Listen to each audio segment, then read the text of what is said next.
நம்மளோட next film வந்து சிம்பு நடிக்க போறார். சிம்பு வெற்றிமாறன் கூட்டணி உருவாகி இருந்த புதிய படம் குறித்த வதந்திகள் இப்போ சமூக வலைத்தளங்கள்ல ரொம்ப பரவி வருகிறதா. அந்த படம் டிராப் ஆகிவிட்டதும் இருவருக்கு இடையில் ஏதோ பிரச்சனை அப்படின்னு பல விஷயங்கள் பரவி வருகிறது. ஆனா இப்போதான் உண்மை வெளியே வந்திருக்கு. சிம்பு தொடர்ந்து 3 பெரிய இயக்குநர்களுடன் இணைய உள்ளாராம். அது யாரெல்லாம் சொல்லி பார்த்தோம்னா அஸ்வந்த் மாரிமுத்து, தேசிங்கு பெரியசாமி மற்றும் வெற்றிமாறனா.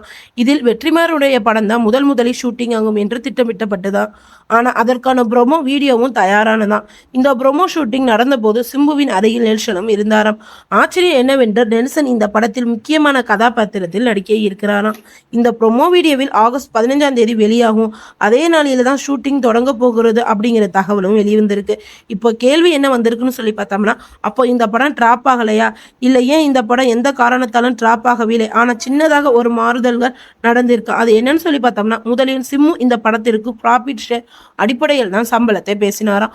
ஆனா அவர் திடீரென 45 கோடி ரூபாய் எனக்கு சம்பளம் வேண்டும் என்று கேட்டதாக ஒரு தகவல் வெளிவந்திருக்கு. ஆனா இது தயாரிப்பாளர் தானு தரப்பில் சில கருத்து வேறுபாடுகள் ஏற்பட்டதாக தெரிகிறது. அதே நேரத்தில் வெற்றிமாறனுக்கு ஏற்கனவே 20 கோடி சம்பளம் பேசியிருக்கிறார்களாம். இதையெல்லாம் சேர்த்தால் படத்தின் மொத்த பட்ஜெட் 100 கோடியை எட்டும். சிம்மு படம் என்றாலே 100 கோடி என்கிற பட்ஜெட்டை எதிர்பார்த்து தொழில்நுட்ப ரீதியாக சாத்தியமில்லை என்றும் தயாரிப்பாளர்கள் என்கிறார்கள்.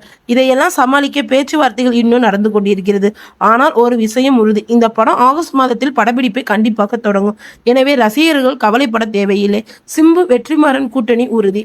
மிக விரைவில் பிளாஸ் போர்டிங் அப்டேட் வரும். இந்த அப்டேட் உங்களுக்கு பயனுள்ளதாக இருந்தால் லைக் பண்ணுங்க, கமெண்ட்ல உங்க எதிர்பார்ப்புகளை சொல்லுங்க, சப்ஸ்கிரைப் பண்ண மறந்துடாதீங்க.